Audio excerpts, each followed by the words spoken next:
What would you do if you found out the daughter you abandoned is struggling as a waitress in a tiny diner?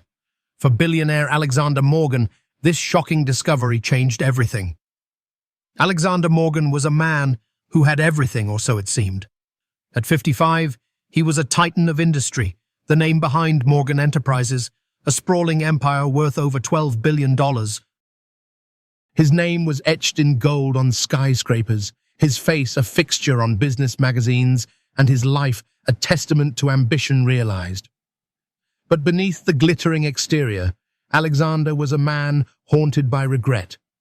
20 years ago, he made a choice that would shape his life forever. His marriage to Laura Evans, his college sweetheart, crumbled under the weight of his relentless ambition. Laura had dreamed of a quiet, loving family life, while Alexander had dreamed of conquering the world. When their daughter Emily was just 5 years old, Laura demanded a divorce. She couldn't compete with Alexander's endless board meetings, business trips, and late-night calls. And Alexander, too consumed by his empire, didn't fight for his family. He signed the papers, sent child support, and let Laura take Emily. For 2 decades, Alexander buried himself in deals, acquisitions, and mergers, telling himself he had given Emily a better life by staying away. But the truth was uglier. He had abandoned her. Emily became a name on a bank statement, a daughter he didn't call, didn't visit, didn't even remember on her birthdays. Then came the call that shattered his delusion. It was Grace Evans, Laura's sister. Her voice was tight with grief and bitterness. "Laura's dead, Alexander. A car accident 3 weeks ago. And Emily, she's struggling. But I guess you wouldn't know that, would you?" Alexander's world spun. His empire, his wealth, his power, none of it mattered. Guilt gnawed at him, a cold, relentless ache in his chest. For the first time in years, he felt truly powerless. Unable to sleep, he hired Samuel Carter, a renowned private investigator, to find Emily.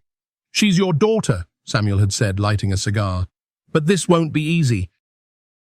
Kids who get left behind, they don't forget. They don't forgive."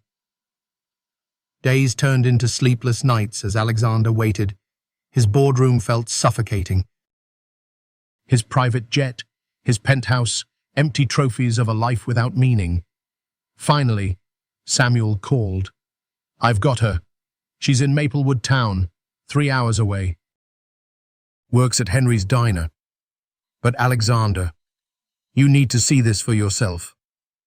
Alexander's heart raced as he drove through dusty roads, past cornfields, swaying in the breeze. Maplewood Town was a far cry from his world of glass towers and luxury cars.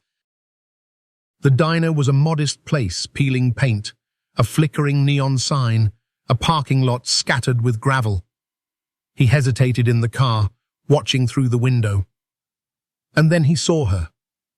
Emily was behind the counter, her dark hair pulled into a loose bun, her apron stained with ketchup and coffee. She looked tired, but there was a fire in her eyes, a fierce resilience that was unmistakable. Alexander's hands trembled as he stepped out of the car and entered the diner. The bell above the door chimed. Emily didn't look up as she approached his table, a notepad in hand. "What can I get you?" she asked, her voice flat, professional. "Emily?" Alexander's voice was barely above a whisper. She froze. Her gaze lifted, and her eyes emerald green, just like Laura's, locked onto his. But there was no recognition, only a guarded, wary look. "Do I know you?" she asked. I'm your father." His voice cracked. The silence was thick, oppressive. Emily's jaw tightened. "You're mistaken." She turned and walked away. Alexander's heart shattered. He sat there, paralyzed, the weight of his guilt pressing down. He had found his daughter, but she didn't want anything to do with him. Samuel Carter leaned back in his worn leather chair, a cigar glowing between his fingers as he studied the case file before him. Alexander Morgan had hired him to do what he did best, find the unfindable. But this case was different. It wasn't about tracking down a wayward executive or a stolen asset. This was about a daughter lost in the shadows of a billionaire's neglect. For Samuel, cases like this were never simple. Family never was. He flipped through the document-sold photos of a young girl with a bright smile, a faded high school transcript, a stack of letters never sent. It told a story of absence, of missed birthdays and silent phone lines. Alexander had been too busy building an empire to be a father, and now, decades later, he wanted to fix it. But fixing was never as easy as finding. Samuel knew that. He took a long drag on his cigar, watching the smoke curl toward the ceiling. His network of informants stretched far and wide. He knew how to make people talk, how to turn whispers into leads. Within days, he'd tracked a trail credit card transactions, a social media profile buried under a different last name, and finally, a location. Maplewood Town. It was a nowhere place, a forgotten dot on the map where broken dreams went to die. But it was where Emily Evans had ended up, no longer the little girl in the photos, but a woman working at a greasy spoon called Henry's Diner, single mother, struggling, just like so many others Samuel had found over the years. But this time, he wasn't just finding a name on a file. He was finding a father's last chance. Samuel picked up his phone, dialing the number. Alexander answered on the first ring. "I've got her," Samuel said, his voice steady. "But you're not going to like what you find." There was a silence on the other end. Then Alexander's voice came, heavy and unsure. "Where is she?" "Maplewood Town, working at a place called Henry's Diner." "But it's not some charming little cafe, Alex. It's a rundown joint with sticky floors and a flickering neon sign. She's struggling." Alexander's breath caught. The image of his daughter, his Emily scraping by in a place like that, was a slap to his carefully constructed world. "I'm going there," he whispered. "I figured you would. But listen to me, Alex. You can't just waltz in with your checkbook and expect to fix this. She doesn't need your money. She needs something you can't buy." Samuel didn't wait for a response. He hung up, knowing that Alexander was already planning his grand gesture. But grand gestures didn't heal wounds. They just bought time. The drive to Maplewood Town was a stark contrast to the world Alexander was used to. His sleek Mercedes glided past miles of open fields and crumbling farmhouses. The towering skyscrapers of his empire faded in his rearview mirror, replaced by quiet streets and faded storefronts. He pulled into the gravel lot of Henry's Diner just as the sun dipped below the horizon, casting a warm orange glow over the town. From his car, Alexander could see through the greasy glass windows. Emily was there, moving between tables, balancing a tray, her face framed by loose, dark hair. She was thinner than he remembered, her once bright smile replaced by a tired, determined expression. His heart pounded. He hadn't seen her in 2 decades, and yet there she was, as real as his guilt. He wanted to rush in, to tell her everything, to apologize, to explain, to beg for forgiveness.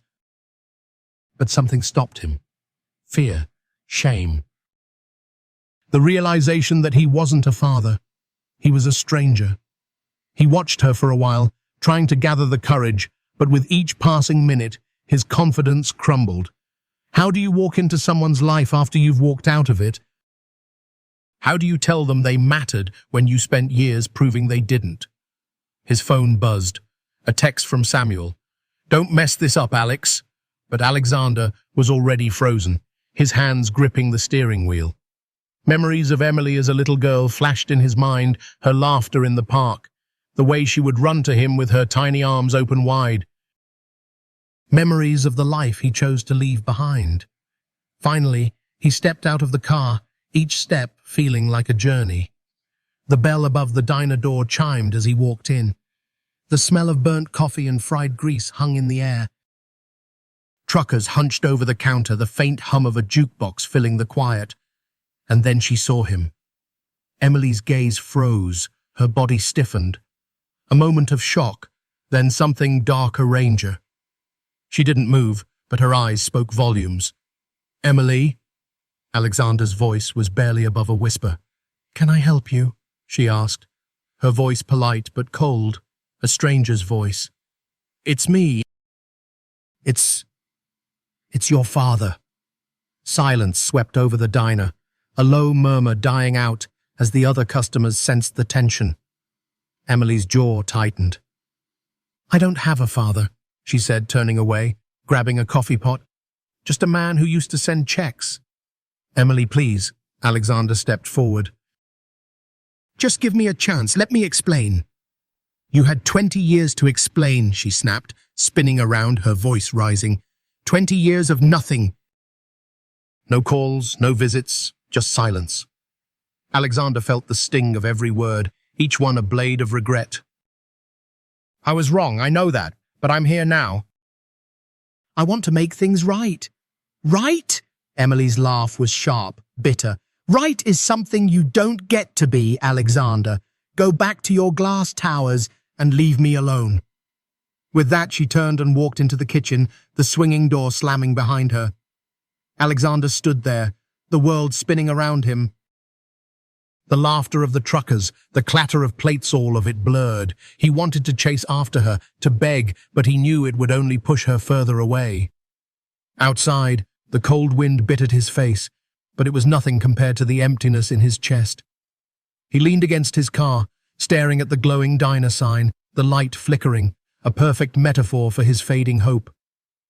He had found her. But finding wasn't the same as having. And as Alexander stood there, alone in the darkness of Maplewood town, he realized that this journey had only just begun. Alexander Morgan sat in his car outside Henry's diner, the cool night air seeping through the cracked window. The neon sign flickered against the darkness, its buzzing light a cruel reminder of his fractured connection with Emily. He had found her, but she didn't want to be found.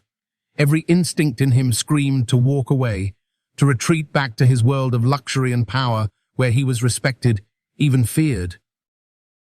But something deeper held him there, guilt, regret, the hollow ache of missed years. He had built an empire, yet here he was, powerless in the face of a single woman's scorn. His daughter. He watched through the grimy glass as Emily moved between tables, her smile forced, her steps heavy. She didn't see him now, but she didn't need to. Her rejection was a wound he couldn't ignore. He leaned back in his seat, closing his eyes, letting the ache of it wash over him. Memories flooded in Emily at 5, laughing in the park, her tiny hand slipping from his as he turned to take a call. The call had been the first of many deals, meetings, the next big venture, and each one had taken him further from her. He'd told himself he was providing for her, but it was a lie. He was building for himself. A knock on the window jolted him. He opened his eyes to see a grizzled old man leaning against the car, a hint of a smile under his grey moustache. "You gonna sit there all night, mister?" the man asked, his voice a low rumble. "Or you gonna go in and actually talk to her?" I tried," Alexander stammered. "She doesn't want to see me." "Yeah, I saw. You must be the guy she's mad at." The man chuckled. "Name's Frank. I'm a regular here. Seen your girl bust her tail for years now. Good kid. Got a tough life, though." Alexander hesitated. How tough?" Frank leaned against the car door. "Her ma died a few years back. She's got a kid now, Oliver. Smart little guy, but they're scraping by. This place is all she's got. Oliver." The name was a dagger. Alexander hadn't just missed Emily's life, he'd missed the life of his grandson, too. "She won't take my help," he whispered, the words almost choking him. "She hates me." Frank's smile faded. "She's angry. Not the same thing." "Anger's just hurt turned inside out. You're gonna have to earn her trust, son. Not with money. Not with gifts. Just show up. And stay." The words lingered as Frank walked away, a slow shuffle toward the rusting pickup in the lot. Alexander leaned his head back, staring at the diner's sign. "Show up. And stay." The next morning, Alexander did something he hadn't done in decades. He waited. He parked his car a block away and watched as Emily left her small, run-down apartment above a laundromat.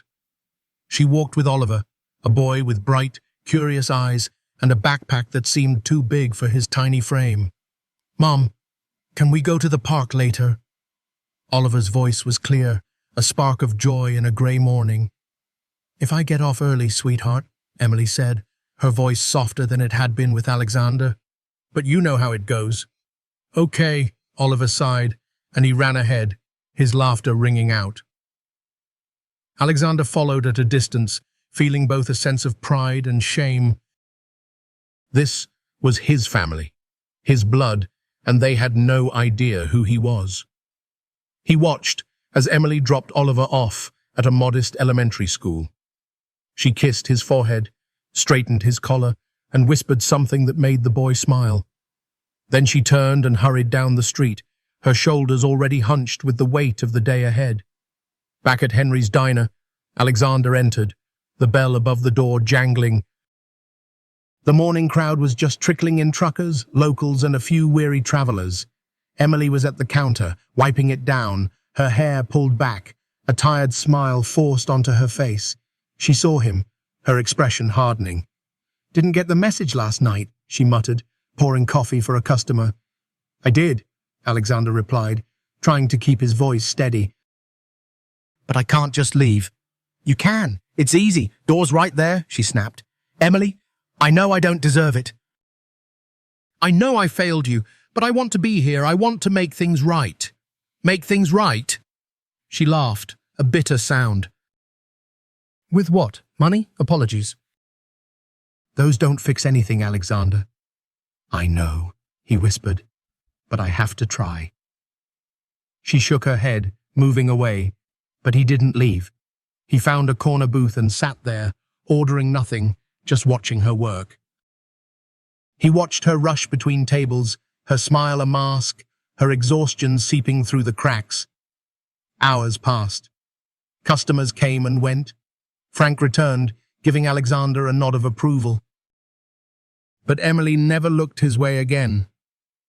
When her shift ended, she walked out the back, and he followed at a distance, watching her hurry toward the school. He saw her pick up Oliver, the boy's face lighting up as he told her about his day. They walked home, and he stayed back, blending into the quiet of Maplewood town. That night, in his rented motel room, far from his penthouse in the city, Alexander stared at the ceiling, the weight of his choices crushing down on him. He thought of calling his assistant, of retreating back to his world, of leaving this mess behind. But Frank's words echoed. "Show up and stay." The next morning, he was at the diner before the sun rose. He ordered a coffee, left a generous tip, and sat in his corner booth. He stayed out of Emily's way, but he didn't leave. And when she glared at him, he just smiled gently. Days turned to a week. Alexander became a fixture at the diner, a quiet presence in the background. He never forced his way in, never raised his voice. He just stayed. And slowly, something shifted. Emily didn't smile at him, but she didn't snap as much. She refilled his coffee without being asked. Once when he spilled a little, she brought a napkin without a word. It wasn't acceptance, but it was a start. Alexander knew he couldn't rewrite the past, but maybe, just maybe, he could be part of their future. The rain tapped against the motel window, a steady, rhythmic sound that mirrored the ache in Alexander Morgan's chest.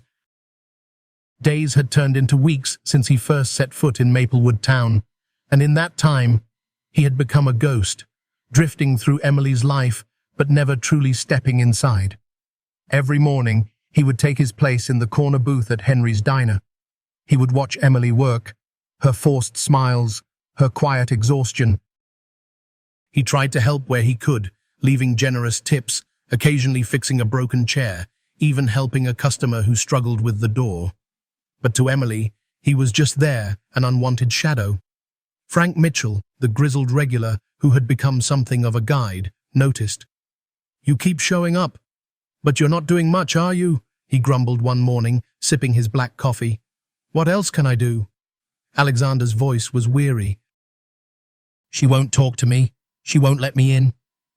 Maybe that's because you're watching her like a sad puppy instead of actually being useful, Frank muttered, his gaze never leaving the steaming mug. You ever thought of making her life a bit easier? Alexander frowned. She won't take my money. I'm not talking about your money, city boy, Frank chuckled. I'm talking about your time, your effort. Get your hands dirty. The next day, when Henry, the aging owner of the diner, struggled to lift a crate of supplies, Alexander didn't hesitate. He crossed the room, took the box from Henry's trembling hands, and carried it to the back. Thanks, son, Henry wheezed. My back's not what it used to be. No problem, Alexander said, trying to hide the awkwardness in his smile. He wasn't used to manual labor. His hands were meant for signing contracts, not carrying crates, but there was something refreshing about it, Emily noticed. She didn't say anything, but Alexander caught her watching him, a flicker of something other than anger in her eyes. Curiosity, maybe. He didn't stop there. Over the next few days, he helped around the diner.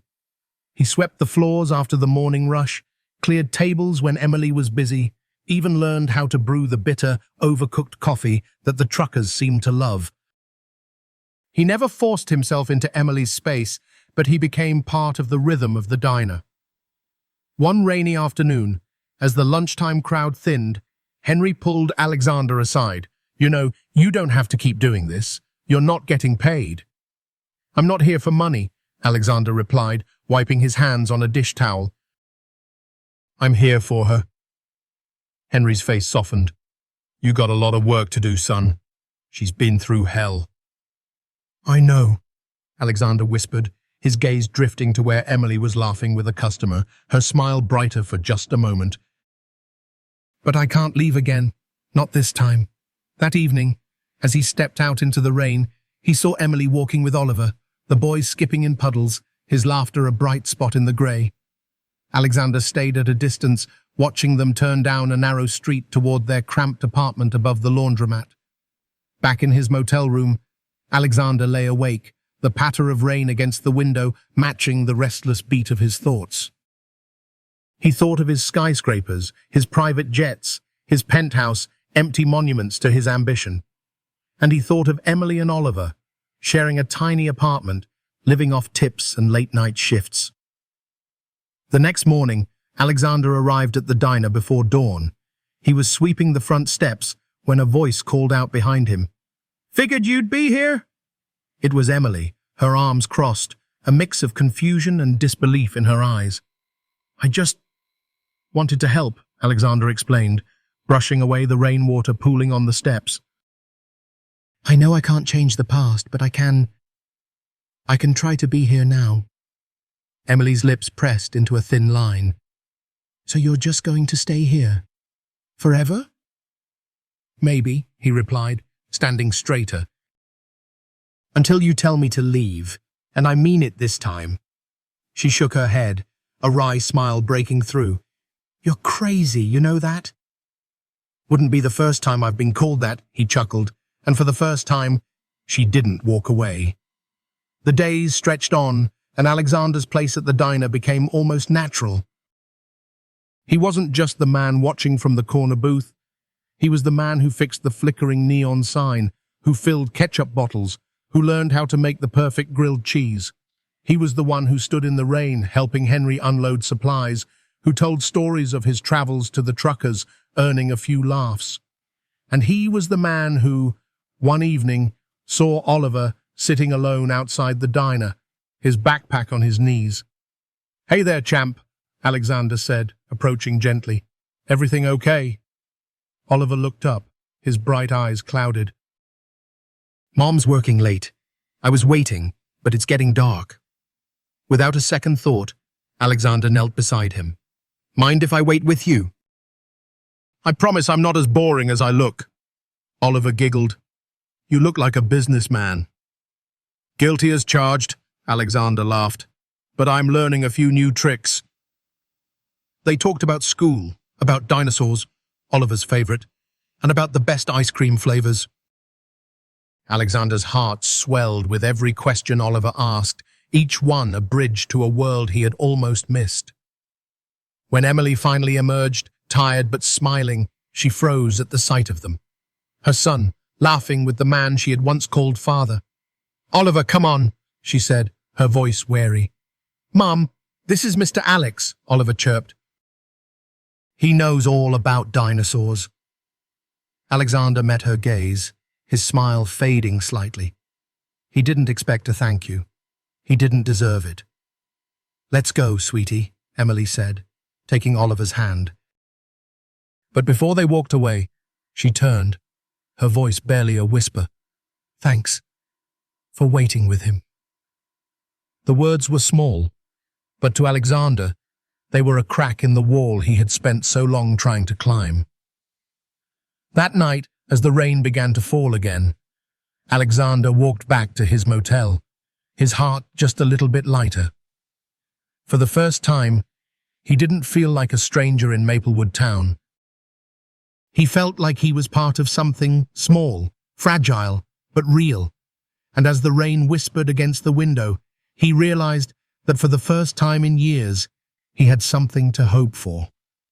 The sky over Maplewood Town was a canvas of soft oranges and purples, the setting sun casting a warm glow over the quiet streets. Alexander Morgan stood outside Henry's diner, wiping his hands on a dish towel, watching the last of the truckers pull away. He had lost count of the days he'd spent here, but he didn't care. He was here, and he was staying. Inside, Emily was finishing her shift, her voice softer now when she spoke to him, her glances less cold. She hadn't forgiven him, he knew that. But the wall between them was no longer an iron fortress. It was a fragile fence, and every small act seemed to add a piece of kindness to it. "Thanks for helping Henry with the fryer earlier," Emily murmured, passing by with a tray of empty plates. "It was nothing," Alexander replied, trying to sound casual.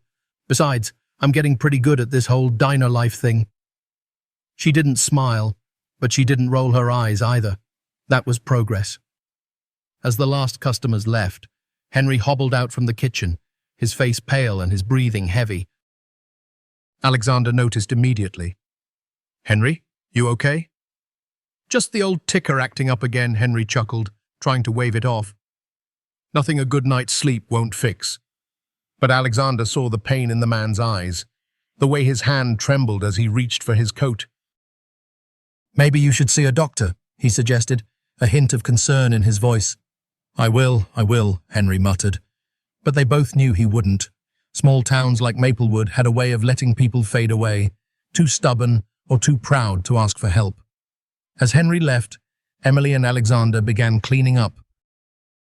The quiet between them was no longer suffocating, just a gentle silence. Alexander scrubbed the counters while Emily swept the floors. He was about to take out the trash when the door burst open and a gust of cold wind swept in. Ryan Blake stood in the doorway, his face twisted in anger, a slight sway in his stance betraying the alcohol on his breath. Emily's eyes widened, and her hand tightened around the broom. "Where is he?" Ryan barked, his gaze scanning the room. "Where's Oliver?" "He's not here, Ryan. Go home." Emily's voice was firm, but there was a tremor beneath it. "I got a right to see my son," Ryan shouted, stumbling forward. "You can't keep him from me. He's not your son, not anymore. You walked away," Emily shot back, her voice rising. Alexander stepped forward, placing himself between Ryan and Emily. "You need to leave." Ryan's bloodshot eyes fixed on him. "Who the hell are you? Some rich boyfriend, huh? Think you can just buy your way in?" "I'm someone who won't let you hurt her," Alexander said, his voice steady, but his fists clenched at his sides. Ryan laughed, a harsh, bitter sound. "Oh, you think you're tough? You don't know anything about this place, about us!" He lunged, a wild swing that Alexander barely avoided, but the second punch caught him on the jaw, pain exploding across his face. He staggered back, but stood his ground. "Get out, Ryan!" Emily screamed, grabbing a frying pan from the counter, holding it like a weapon. "Or I'll call the cops!" For a moment, the room seemed frozen, Ryan's chest heaving, his fists trembling. Then he spat on the floor, sneered, and stumbled out into the night, slamming the door behind him. Emily's knees buckled, and she leaned against the counter, her breath shaky. Alexander rubbed his jaw, the pain sharp but tolerable. "I'm sorry," she whispered, her voice cracking. "I never wanted you to. "You don't need to apologize," Alexander murmured, stepping closer. "Are you okay?" She nodded, wiping at her eyes. He just shows up sometimes, when he's drunk. Says he wants to see Oliver, but he just wants to scare me." "I won't let him hurt you," Alexander said, his voice firmer now. "I promise." She looked at him then, really looked at him. There was a softness in her eyes, a vulnerability she had always tried to hide. "Why are you still here, Alexander? Why haven't you given up?" "Because I gave up once," he whispered, "and it cost me everything." The words hung in the air between them, heavy and raw.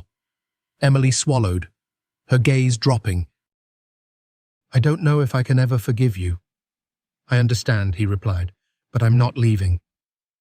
They finished cleaning in silence, but it was a silence filled with something new, an unspoken connection, a sense of shared burden. Later that night, as Alexander walked back to his motel, the cold wind biting at his bruised jaw, he felt something he hadn't felt in years. Purpose. But trouble wasn't done with them. The next morning, as he arrived at the diner, he found Henry slumped in a chair, pale and sweating. Emily was by his side, panic in her voice. "Henry, please, just let me call an ambulance," she begged. "No, can't afford it." Henry gasped, clutching his chest. Alexander didn't hesitate. He pulled out his phone, dialing emergency services. "We need an ambulance at Henry's diner now." The paramedics arrived quickly, wheeling Henry out, his weak protests lost in the wail of the siren. Emily stood by the door, tears in her eyes. "He's all I have left," she whispered. "He's not alone," Alexander said, placing a gentle hand on her shoulder. "Neither are you." She looked at him, her expression conflicted, a mixture of gratitude and fear. "Why do you keep doing this? Why do you care?" "Because I should have cared a long time ago," Alexander replied. "And I won't make that mistake again." Hours passed, and they waited together in the diner, the clock ticking loudly in the silence. When the phone finally rang, it was the hospital. Henry had survived, but he needed treatment he couldn't afford. Alexander didn't even hesitate. He covered the costs, quietly, anonymously. He didn't want Emily to think he was trying to buy her trust. That evening, as the sun set over Maplewood town, Emily and Alexander sat together on the diner's front steps. The sky was a sea of orange and pink, the air crisp and cool. "I don't know how to do this," she whispered. "I don't know how to let you in." "You don't have to know," Alexander murmured. "Just let me stay. Let me be here." She didn't reply, but she leaned against him, just slightly. And for the first time, Alexander felt that maybe, just maybe, he was finding his way back into her life. The wind howled outside the diner, leaves swirling across the cracked parking lot, and the sky hung heavy with grey clouds threatening rain. Inside, the warmth of the griddle and the aroma of fresh coffee provided a small comfort. Alexander Morgan stood behind the counter, his sleeves rolled up, flipping pancakes for the breakfast rush. He had become a familiar sight here, the once stranger, now just another part of the daily rhythm. Emily moved through the tables, her steps lighter, her smile a little more real. There was a cautious warmth between them, like the first rays of sunlight breaking through the fog. She didn't push him away anymore. She didn't welcome him, but she didn't reject him either. It was a start. But as the clock ticked toward noon, a shadow darkened the door. Alexander looked up just in time to see Ryan Blake stumble in, his face red, his eyes wild. The room seemed to tense, a hush falling over the chatter of truckers and locals. Emily's smile vanished, her body going rigid. "Where is he?" Ryan slurred, staggering toward the counter. "Where's my boy?" "Ryan, you need to leave." Emily's voice was firm, but Alexander could hear the fear beneath it. "I got a right." Ryan's voice rose, a sneer twisting his lips. "I got a right to see my son." "No, you don't," Emily shot back. "You lost that right when you walked away." Ryan's expression twisted with anger. "You think you're better than me? You think you can keep him from me?" He lunged, his fist swinging, but Alexander was faster. He stepped between them, catching Ryan's wrist. "That's enough." Alexander's voice was calm, but his grip was iron. "Who the hell do you think you are?" Ryan spat, wrenching his arm free. "Her sugar daddy? You think you can buy your way into her life?" "I'm her father," Alexander said, the words clear and steady. "And I won't let you hurt her." Ryan laughed, a harsh, bitter sound. "Father, that's a joke. You weren't here when she needed you. You're just a ghost chasing your own guilt." Alexander didn't flinch. "Maybe I am, but I'm here now. And I won't let you lay a hand on her or Oliver." Ryan's anger boiled over, and he swung wildly. Alexander dodged, but the second punch caught his shoulder, pain jolting down his arm. The diner erupted in chaos. A few of the regulars stood up, but before anyone could react, Frank Mitchell, the old regular, grabbed Ryan's arm. "Get out, you drunk!" Frank snarled, his voice gruff but firm. "You got no business here." Ryan struggled, but Frank was stronger than he looked. A couple of the truckers joined in, and together they dragged Ryan to the door, shoving him out onto the gravel. He stumbled, cursed and spat, but he didn't come back. The door swung shut, the bell above it jangling, and silence fell. Alexander leaned against the counter, catching his breath. His shoulder throbbed, but he didn't care. He looked at Emily, who stood frozen, her face pale. "Are you okay?" he asked, his voice gentle. She nodded, but her eyes were glassy. He just won't stop." "He won't hurt you," Alexander promised. "I won't let him." Frank walked over, clapping a heavy hand on Alexander's shoulder. "Not bad, city boy. You got guts." "Or a death wish," Alexander chuckled, trying to lighten the mood. The tension slowly faded, the customers returning to their meals, and Emily went back to taking orders, her voice steady but quieter. Alexander stayed close, watching her, ready to step in if she needed him. But the rest of the day passed without incident. As the sun set, the sky a bruised purple, Emily locked the door and leaned against it, letting out a long, shaky breath. "I'm sorry," she whispered. "I never wanted you to have to deal with him." "You don't have to apologize," Alexander said, his voice soft. "He's the one who should be sorry. I hate feeling helpless," she admitted, her fingers twisting in her apron, "like he can just show up and ruin everything." "You're not helpless," Alexander assured her. "You're the strongest person I know." Her lips twitched, a ghost of a smile. "Coming from you, that's actually kind of nice." They stepped outside together, the cool air brushing against them. Oliver was waiting on the curb, kicking a small rock back and forth, his bright eyes lighting up when he saw them. "Mom! Mr. Alex!" he called, running over. Alexander's heart warmed at the sight of the boy's smile. "Hey, buddy, how was school?"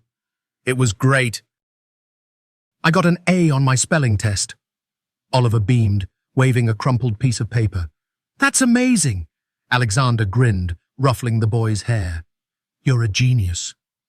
Emily smiled, her pride clear, and for a moment, they stood there like a family, a quiet peace settling over them. But as they walked toward the small apartment, Oliver skipping ahead, Emily's expression darkened. "He won't stop, you know."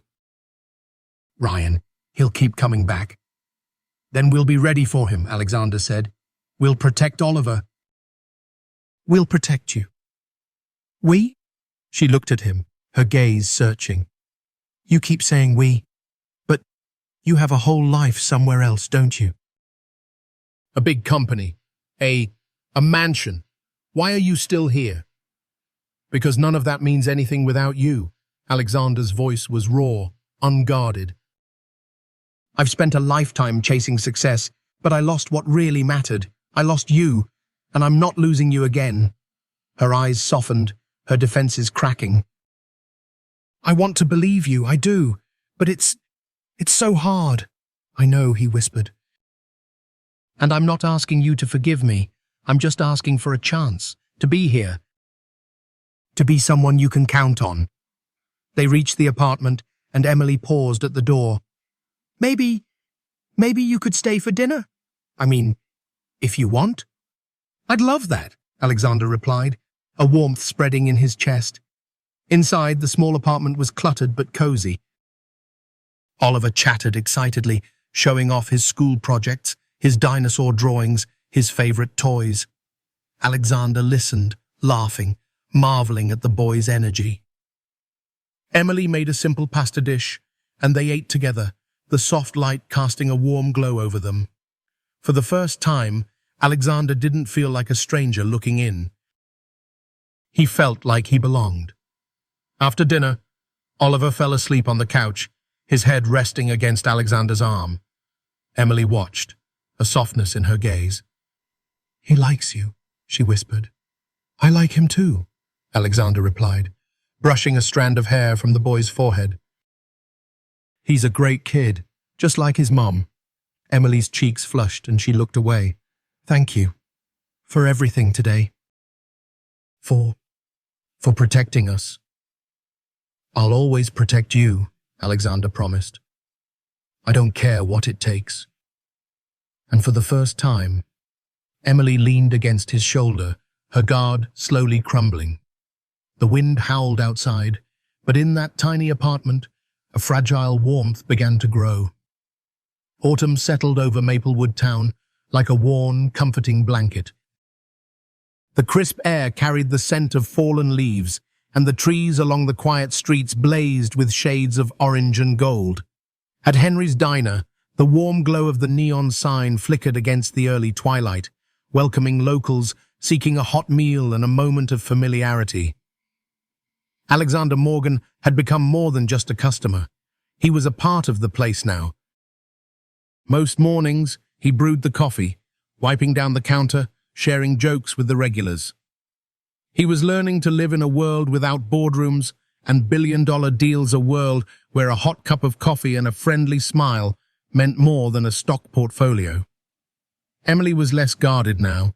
She still carried the weight of her struggles, but there was a lightness to her laughter when Oliver tugged at her apron, telling her about his day. And in those moments, Alexander felt a quiet sense of peace, like he was watching a life he had almost lost slip back into his grasp. But peace was fragile. One rainy evening, just as the dinner rush began, Frank Mitchell shuffled into the diner, his usual gruff expression shadowed with concern. Alexander noticed immediately. Frank. Everything okay? Not really, kid, Frank muttered, his voice low. You need to know something. Alexander leaned closer, his chest tightening. What's wrong? It's Henry, Frank sighed, his gaze fixed on the steam rising from his coffee. He's not doing well. That heart attack a few weeks back, it was worse than he let on. Doctors say he needs surgery, but he can't afford it, and that's not the worst of it. What do you mean?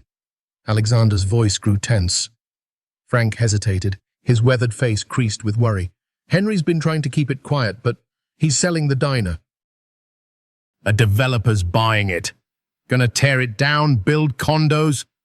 The words hit Alexander like a punch.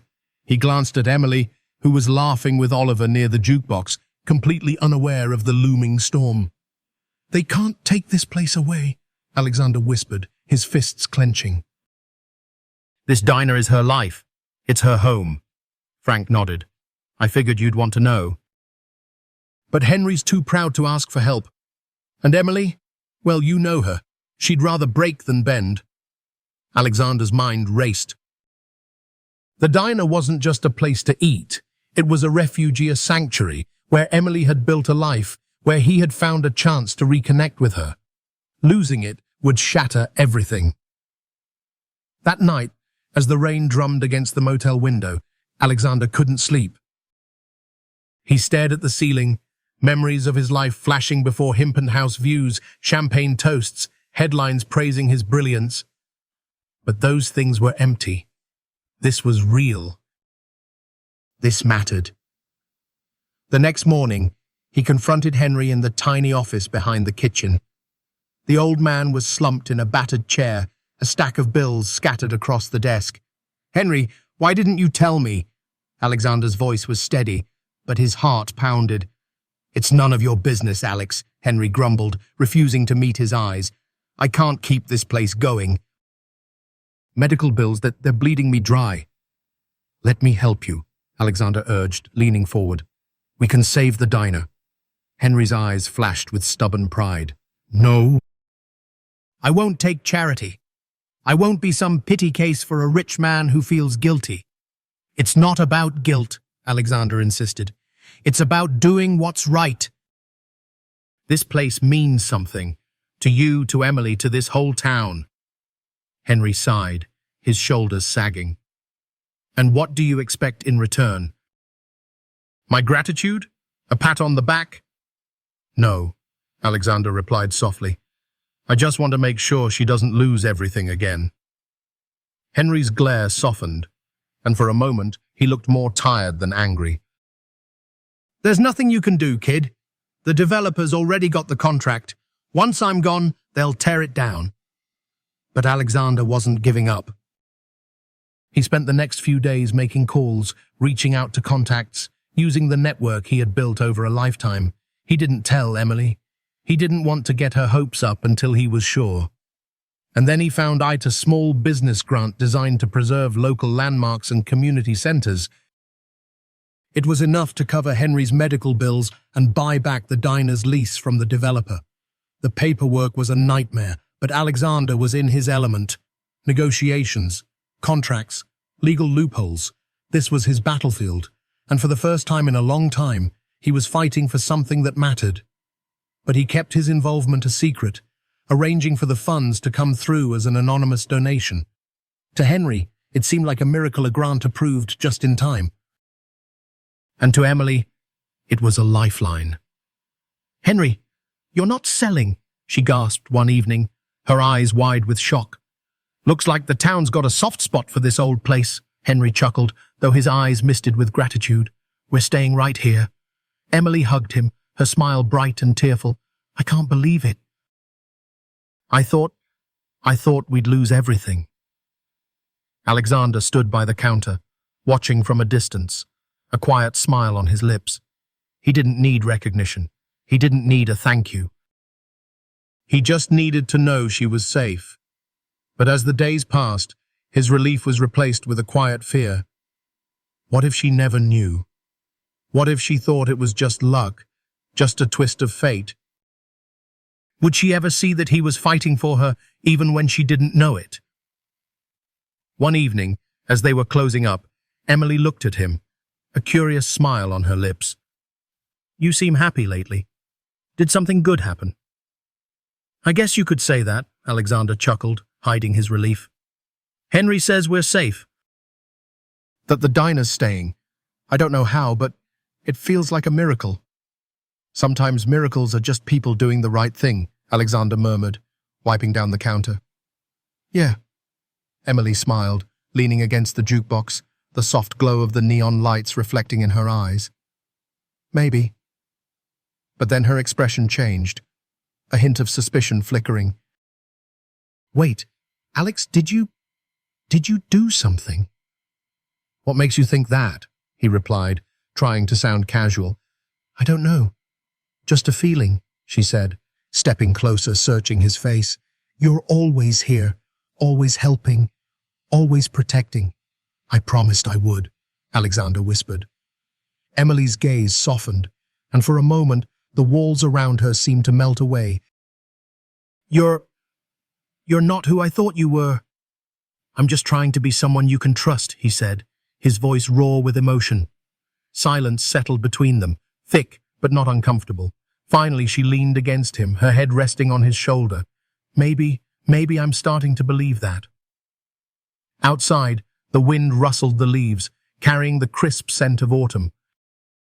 And for the first time, Alexander felt that this tiny diner in a forgotten town wasn't just a place. It was a promise he was determined to keep. The first snow of the season fell softly over Maplewood town, blanketing the quiet streets in a shimmering layer of white. At Henry's diner, the windows fogged with warmth as locals crowded in, seeking refuge from the cold. Alexander Morgan stood behind the counter, pouring coffee with the ease of someone who had done it 1,000 times. In a way, he had. This place had become his world. Emily moved through the tables, her cheeks flushed pink from the chill, her laughter mingling with the hum of conversation. Alexander watched her, a quiet pride swelling in his chest. She was strong, resilient, a light in this little town. And though she still carried the weight of her struggles, there was a new brightness to her eyes, a spark that had been missing before. But beneath the warmth of the diner, Alexander sensed a tension building. Emily was trying so hard to be okay, to carry everything on her shoulders. He saw it in the way she stayed late, scrubbing tables even after closing, the way her smile faded when she thought no one was looking. One evening, as the last customer left and the snow thickened outside, Alexander found her standing by the window, staring out into the swirling white. "Everything okay?" he asked, leaning against the counter. She didn't turn. "Sometimes I feel like I'm just waiting for the next disaster, like things are too good and it's only a matter of time before it all falls apart." "You're not alone anymore, Emily," Alexander said, his voice gentle. "Whatever happens, we'll face it together." Her reflection in the glass smiled, a sad, weary smile. "That's what I'm afraid of. I don't know how to let you in.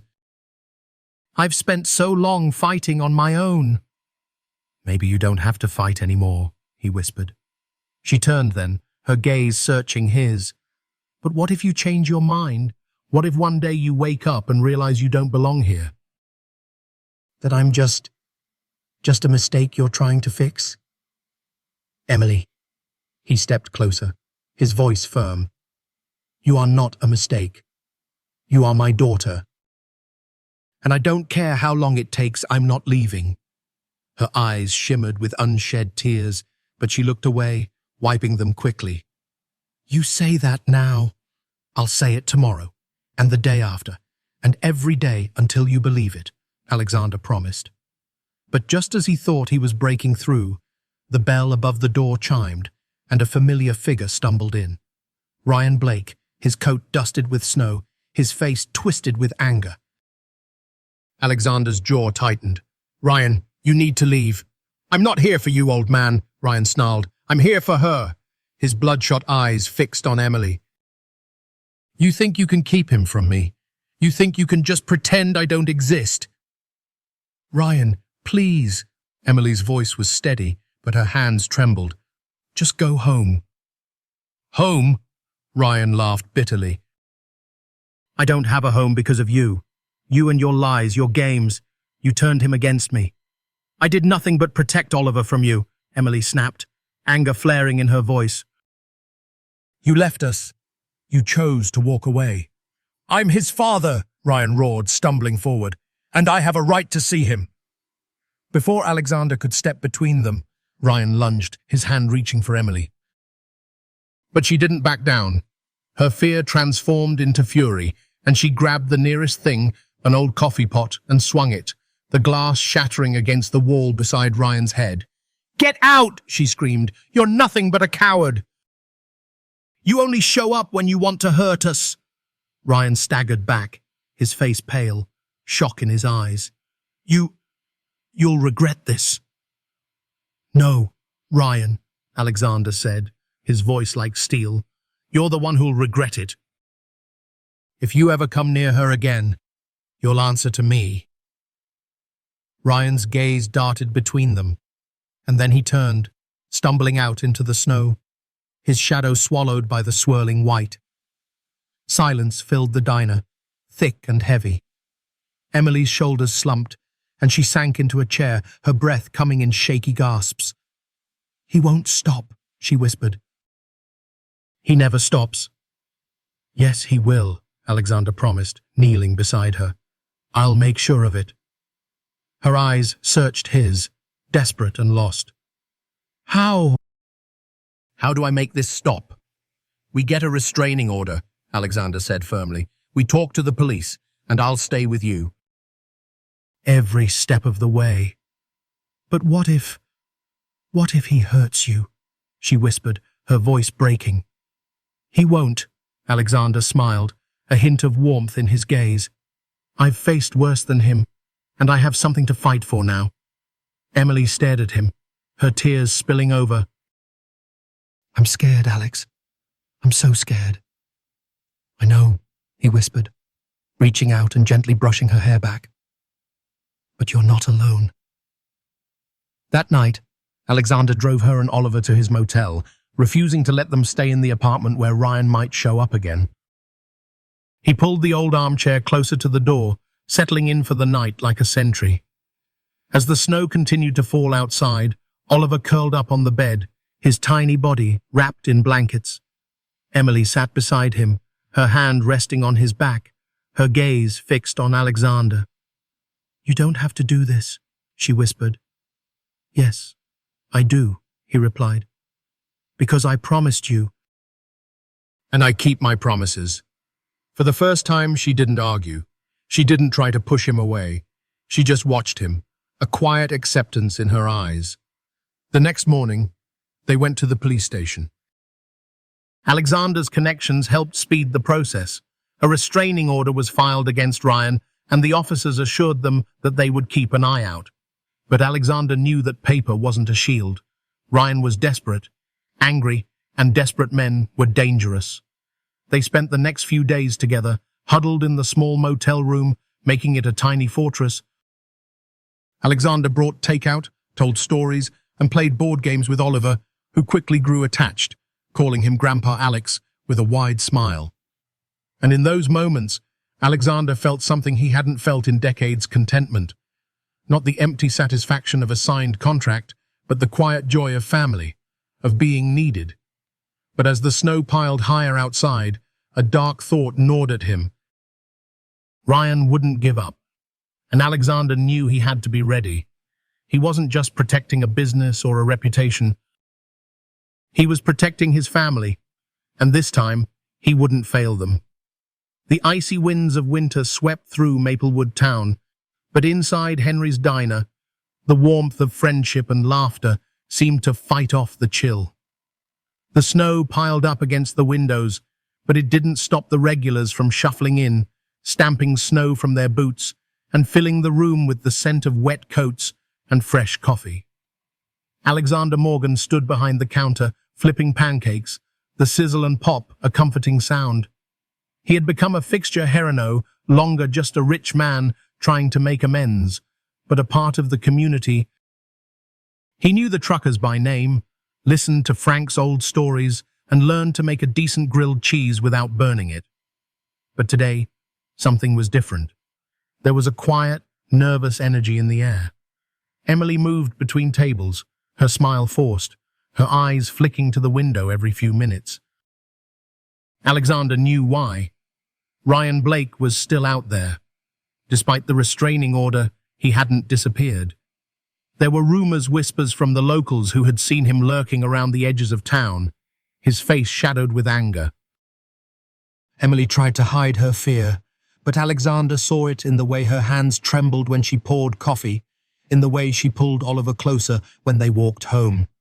He had promised to protect them, but words felt thin against a man like Ryan.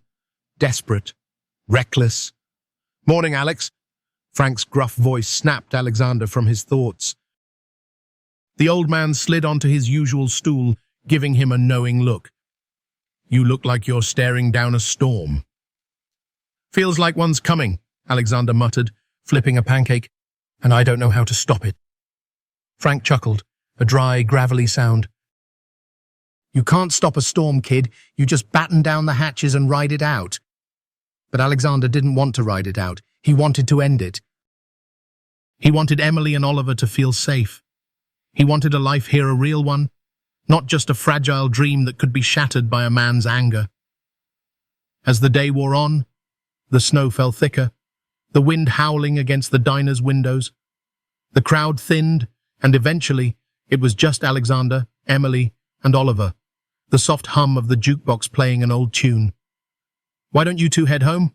Alexander suggested, wiping down the counter. I'll close up tonight. You sure? Emily asked, a hint of relief in her voice. Positive, he smiled. Besides, I've got to practice my grilled cheese skills.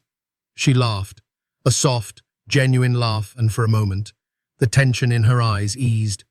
Okay. But don't burn the place down. I'll try not to, he promised. Emily bundled Oliver in his coat, and they stepped out into the swirling snow, Oliver's laughter echoing as he kicked at the powdery drifts. Alexander watched them until they disappeared around the corner, his heart both warm and heavy. But as he turned back to the empty diner, a shadow moved outside. A figure stood just beyond the soft glow of the neon sign. Alexander's blood ran cold. Ryan. He didn't burst in, didn't shout. He just stood there, staring, his face pale and twisted with something between anger and desperation. Alexander's fists clenched. This was it, the storm. He stepped out, the icy wind biting at his face. Ryan, he called, his voice steady. You need to leave. Ryan's mouth curled into a bitter smile. Of course you'd say that. Rich old man thinking he can just control everything. This isn't about money. It's about them being safe, Alexander replied, his voice calm but firm. You have no right to be here. I'm his father, Ryan snarled, his breath misting in the cold air. You can't take him from me. You left them, Ryan. You chose to walk away. Alexander's voice softened, almost pitying. And now you're trying to hurt them because you're too ashamed to admit it. Ryan's expression twisted. Shut up. You don't know me. You don't know anything. I know you're lost. Alexander stepped closer, his gaze unwavering. And hurting them won't make you feel better. It won't fix anything. Ryan's hand shot forward, grabbing Alexander by the collar. Shut up! But Alexander didn't flinch. You want to hit me? Go ahead. But it won't change the fact that they don't need you. They need safety. They need peace. Something you can't give them. Ryan's grip trembled, his jaw clenched. For a moment, Alexander thought he might swing, but then the anger faded, replaced by something else, fear, shame, a desperation that had no answer. I just... Ryan's voice broke. I don't know what I'm doing. Then walk away, Ryan, Alexander whispered, before you do something you can't take back. Ryan's hand fell to his side. He stared at the ground, his shoulders slumped, the fight draining out of him. And without another word, he turned, stumbling into the snow, his figure swallowed by the storm. Alexander stood there, the cold gnawing at him, but his chest felt lighter. He didn't hate Ryan. He pitied him. And in that moment, he knew he had won not with threats or fists, but with words, with truth. The next morning, Emily found Alexander at the diner, the scent of fresh coffee filling the room. Did you hear anything last night? She asked, a hint of worry in her voice. He's gone, Alexander assured her, a gentle smile on his lips. I think he's done. Relief washed over her, and she leaned against the counter, her eyes closing. I thought it would never end. It's over, Alexander promised, and we're safe. That night, they celebrated with a simple dinner at the diner. Just the three of them. Oliver laughed, telling Alexander all about his latest school project. Emily's smile was bright, her laughter genuine. And Alexander felt something warm and steady settle in his chest. When they walked home, the snow had stopped, and the sky was clear, the stars sparkling like diamonds against the dark. Emily leaned against Alexander's shoulder, and he wrapped an arm around her, holding her close. "I don't know how to thank you," she whispered, "for everything." "You don't have to thank me," he murmured, his voice soft. "Just let me stay. Let me be here with you." "You already are," she replied, her voice trembling with emotion. Back at the apartment, Oliver fell asleep quickly, his tiny body curled up under the blankets. Emily stood by the window, watching the snow glitter under the moonlight. "I was so scared," she whispered, her back to Alexander. "I was so scared we'd never be free. But you are." He stepped beside her, his gaze gentle. "And you always will be." She turned, tears in her eyes, and this time she didn't hesitate. She wrapped her arms around him, burying her face against his chest. "I'm glad you stayed. I'm so glad you stayed." Alexander's arms tightened around her, his own eyes misting. "I'll always stay, Emily. I promise." And as the stars watched over Maplewood Town, Alexander finally felt like he had found his place. A place where love and forgiveness were more powerful than wealth or power. A place where he belonged. Spring arrived in Maplewood Town with a gentle warmth, the snow melting into rushing streams that danced along the edges of the quiet streets. The trees burst into blooms of pink and white, and the crisp air was filled with the sweet scent of fresh blossoms. Henry's diner was busier than ever, its doors swinging open to welcome the cheerful chatter of locals and travelers alike.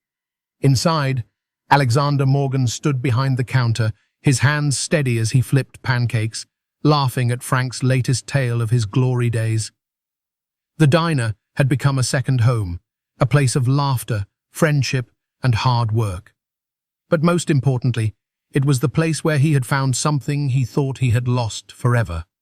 Family. Emily moved between tables, her smile bright and her laughter genuine. Her burdens seemed lighter now, and her voice was no longer edged with fear. She and Oliver had begun to flourish, and Alexander watched them with quiet pride. It wasn't just his presence that had changed their lives, it was their presence that had changed him. One afternoon, as the spring sunshine poured through the windows, Henry shuffled out from the kitchen, his cane tapping against the tiled floor. "All right, everyone, listen up," he called, his voice rough but cheerful. The room quieted, and Henry grinned, his gaze sweeping over the familiar faces. "After 42 years, I've decided it's time for this old man to finally retire. I'm selling the diner." A murmur rippled through the room, but before anyone could react, Henry raised a hand. "But don't you all worry. This place isn't going anywhere, because I've sold it to someone who loves it just as much as I do." His gaze shifted to Alexander, and a wide grin spread across his weathered face. "Meet your new owner, Alexander Morgan." Gasps and cheers filled the room. Alexander's face flushed, his heart pounding. He hadn't expected Henry to reveal it like this. He had bought the diner quietly, making sure Henry would be taken care of in his retirement. It wasn't about owning a business, it was about protecting a place that meant everything to Emily. Emily stared at him, her eyes wide with shock. "Alex, you bought the diner?" "I did," Alexander admitted, rubbing the back of his neck nervously. "But only because I couldn't stand the thought of it being turned into a parking lot." A slow smile spread across her lips, her eyes softening. "You're unbelievable." "I try," he chuckled, relief washing over him. "But I'm not changing anything. It's still Henry's diner." "And you're still the heart of this place." Henry's grin widened. "Well, I guess I'd better teach you how to keep the fryer from catching fire then." Laughter filled the room, and Alexander felt a warmth he hadn't known in years. It wasn't just about saving the diner. It was about giving Emily and Oliver a place to belong, a place where they were safe. As the weeks passed, the diner continued to thrive. Alexander balanced the books, ordered supplies, and even learned to make the perfect pot of coffee. Emily managed the staff, her confidence growing with each passing day. And Oliver became a fixture, bouncing between the counter and the kitchen, his laughter brightening even the greyest mornings. One Saturday afternoon, as the spring sun bathed the town in a golden glow, they decided to close the diner early. Alexander and Emily packed a picnic, and the three of them ventured to the park. Oliver ran ahead, chasing butterflies, his joyous laughter echoing through the trees. Emily spread a blanket beneath a towering oak, and they settled in, sharing sandwiches and lemonade. Alexander leaned back, his eyes following the clouds drifting lazily across the blue sky. "You did this, you know," Emily whispered, her voice soft but filled with emotion. "Did what?" Alexander smiled, turning to her. "You gave us a life," she murmured. "A real life. A safe life." "No." He shook his head gently. "I just found the courage to stay. You gave me a life worth staying for."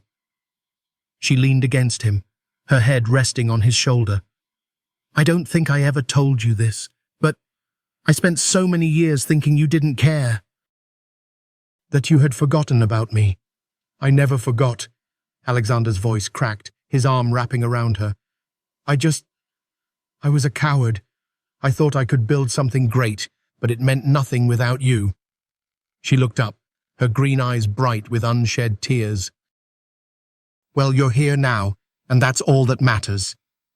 Oliver ran over, his cheeks flushed, a wildflower in his tiny hand. "Mom." "Grandpa Alex, look, I found a magic flower." "Oh, did you?" Alexander chuckled, reaching out to take it. "Well, that makes it the most valuable thing I own." They spent the afternoon beneath the shade of the tree, talking, laughing, and simply being a family. And as the sun began to dip below the horizon, painting the sky with shades of pink and orange, Alexander felt a peace he hadn't known in decades. But their happiness wasn't just a fleeting moment. It became the fabric of their days. Emily continued to manage the diner, her confidence growing. Alexander found joy in the simple things, flipping pancakes, fixing the leaky sink, teaching Oliver how to ride a bike. And as the seasons turned, Maplewood Town embraced them. They became more than just a family, they became part of the town's heartbeat.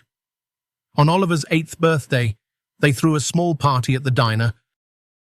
Friends and neighbors packed the tiny space, singing and laughing, the jukebox playing Oliver's favorite song.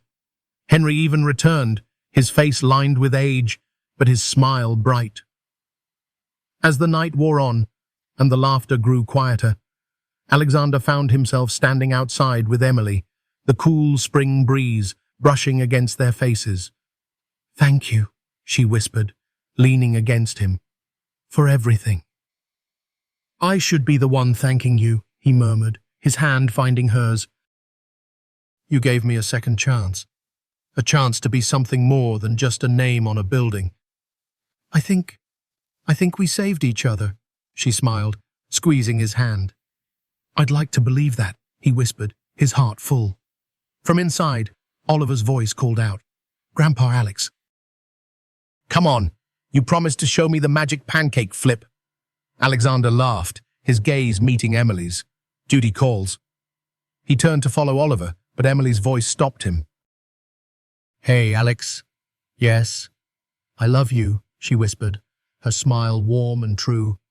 His breath caught, and he stepped back, wrapping her in his arms. "I love you too, Emily, more than you'll ever know."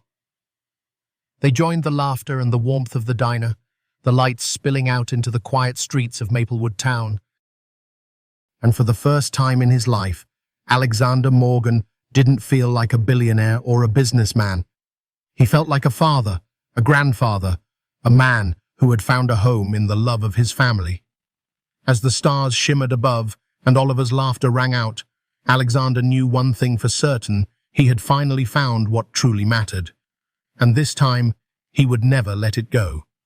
The story of Alexander Morgan is a heartfelt reminder that true wealth is not measured in dollars, but in the love and connections we build. Alexander, A billionaire who once believed that success meant money and power learned the hard way that a life spent chasing wealth can leave you empty if you lose sight of what truly matters. Through his journey to reconnect with his daughter Emily and his grandson Oliver, Alexander discovered that love cannot be bought, it must be earned through presence, patience, and genuine care. He realized that showing up, staying, and being part of someone's life are the greatest gifts you can give. His transformation from a distant, wealthy businessman to a caring father and grandfather is a powerful reminder that it is never too late to make things right. For those who have lost touch with loved ones or feel trapped by regrets, this story offers hope. No matter how far you've gone, there is always a way back if you're willing to change, to love, and to stay.